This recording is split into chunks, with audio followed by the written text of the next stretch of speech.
ท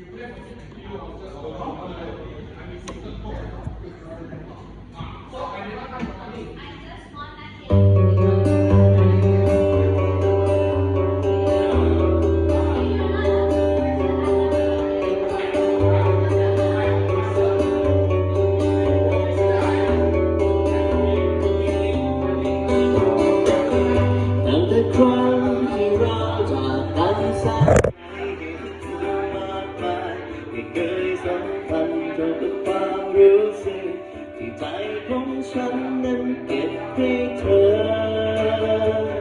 แต่ละครั้งที่เราผ่านตาพบกันได้ยินข่าวของเธอนั้นคือความรู้สึกที่ดีที่ฉันคอยเสมอขอบฟ้าที่เรา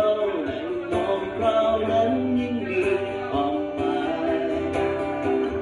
ต้นไม้นำทางยิ่งมองยิ่งคิดถึงเธอมากมายชีวิตที่มันขาดเธอวันนี้ยังเดินต่อไปแค่ได้คิดถึงก็เป็นสุขใจ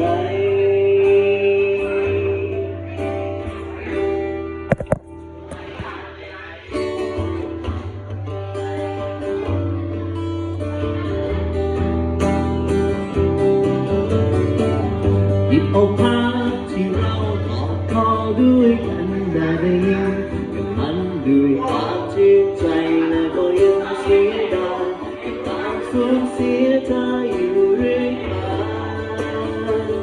แต่ยิ่งเสียงบทเพลงที่เธอชอบฟังและทุกวันก็ยังมีน้ำตายิ่งเวลารู้สึกไม่ดีไม่เหลือใครอยู่ตรงนี้ขอบฟ้าที่เราได้มองเรานั้นยิ่งมีความหมายต้นไม้นำทางยิ่งมองยิ่งคิดถึงเธอมากมายชีวิตที่มันขาดเธอวันนี้เดินต่อไปแค่ได้คิดถึงก็เป็นสุขใจ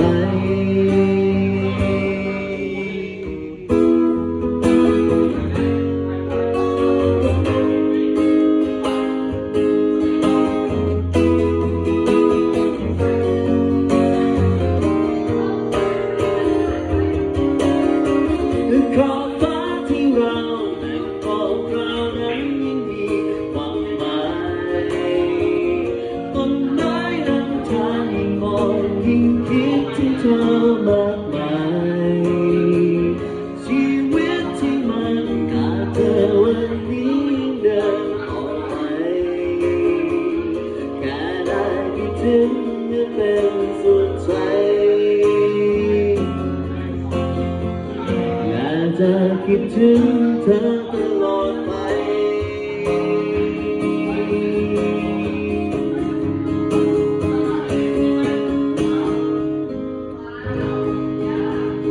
วันนี้ผมจะมีลาไปก่อนครับผม